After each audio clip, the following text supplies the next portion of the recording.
சகோதரர் பக்தசிங் அவர்களின் ஊழியத்திலிருந்து விடாய் துணிக்கேற்ற வார்த்தைகள். ஏப்ரல் மாதம் 26ஆம் தேதி. பூலோகத்தில் உம்மை தவிர எனக்கு வேறே விருப்பம் இல்லை. சங்கீதத்தின் புஸ்தகம் 73வது சங்கீதம் 25வது வசனம். தேவனை நாம் அவர் இருக்கிற வண்ணமாக தரிசியாதபடியால் தோல்வி நிறைந்த வாழ்வை வாழ்ந்து கொண்டிருக்கிறோம். நம்முடைய கண்கள் எப்பொழுதும் நிலையில்லாது இருக்கிறது. ஒரு கண் கர்த்தரின் மேல், மறு கண் உலகத்தின் மீதும் பதிந்து வெவ்வேறு திசைகளில் இருக்கிறது. பல வருடங்களுக்கு முன் அலகாபாத்தில் ஒரு கடைக்காரனை நான் அறிவேன். தன் கடையின் ஒருபுறம் விக்கிரக சிலைகளை வைத்திருப்பான், மறுபுறம் அரிசி, பருப்பு, சர்க்கரை போன்ற பொருட்களை வைத்திருப்பான். பொருட்களை வாங்க வருபவரை ஒருபுறம் கவனிப்பான், மறுபுறத்தில் விக்கிரக சிலையை வணங்க வருபவர்களையும் கவனிப்பான்.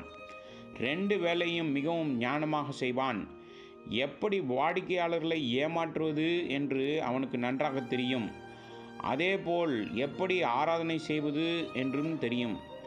இதேபோல்தான் விசுவாசிகளும் ஒரு கண் ஆண்டவர் மீதும் மறு கண் வேறொரு காரியத்தின் மீதும் இருக்கிறது. ஆகவேதான் ஆவிக்குரிய குருட்டாட்டத்தில் நாம் காணப்படுகிறோம்.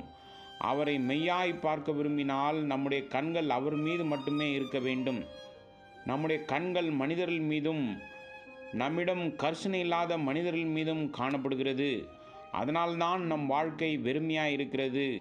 ஏன் அப்போஸ்தலனாகிய யோவானும் கூட வஞ்சிக்கப்பட்டான்.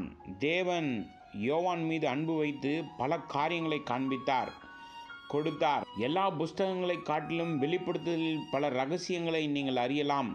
இவைகளெல்லாம் யோவானால் வயதான காலத்தில் சிறையில் சோர்வில் இருந்தபோது வெளிப்படுத்தப்பட்டது. யாரும் கண்டிராத பல காரியங்களை கண்டான். தன்னுடைய ராஜ்யத்தின் முழுமையான காரியங்களை அவனுக்கு காண்பித்தார். இந்த ஸ்லாக்கியம் நமக்கு மட்டும்தான். இயேசு சொன்னார், மத்தேயு சுவிசேஷம் 13வது அதிகாரம் 17வது வசனத்தில், இந்த ரகசியங்கள் எல்லாம் இப்பொழுது நமக்கு வெளிப்படுத்தப்பட்டிருக்கிறது.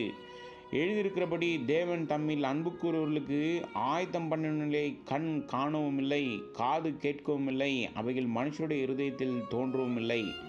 1 கொரிந்தியர் புஸ்தகம் 2வது அதிகாரம் 9 மற்றும் 10வது வசனங்கள். நாம் கேட்காத காதையும் பார்க்காத கண்களையும் பெற்றிருக்கிறோம். அதனால் நம்முடைய கண்கள் வஞ்சிக்கப்பட்டு அநேக காரியங்களால் இழுக்கப்பட்டிருக்கிறது. உங்களை எந்த காரியங்கள் மிகவும் கவர்ந்திருக்கிறது?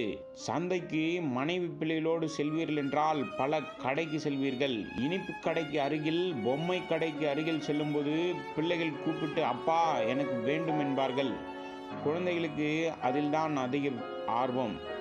புடவை கடைக்கு அருகில் சென்றால் மனைவி அதை பாருங்கள் எவ்வளவு அழகாக இருக்கிறது என்பார்கள்.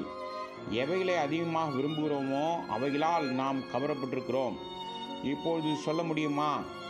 தேவன் கண்ணை கொடுத்திருக்கிறார், அவரை மட்டும் காணும்படியாக என்று சங்கீதக்காரன் சொல்கிறான். உமது வேதத்தில் உள்ள அதிசயங்களை நான் பார்க்கும்படிக்கு என் கண்களை திறந்தருளும். சங்கீதத்தின் புஸ்தகம் 119வது சங்கீதம் 18வது வசனம். இப்படி சொல்வோம் என்றால் தேவனுடைய அழகையும் மகிமையும் இதுவரையில் கண்டிராத வகையில் காண்பீர்கள். இயேசுவை நோக்கி பாருங்கள், தொடர்ந்து அவரையே நோக்கி பாருங்கள். எந்த மனிதர்களையோ அல்லது வேறொன்றும் உங்கள் கவனத்தை திசை திருப்பாதிருப்பதாக.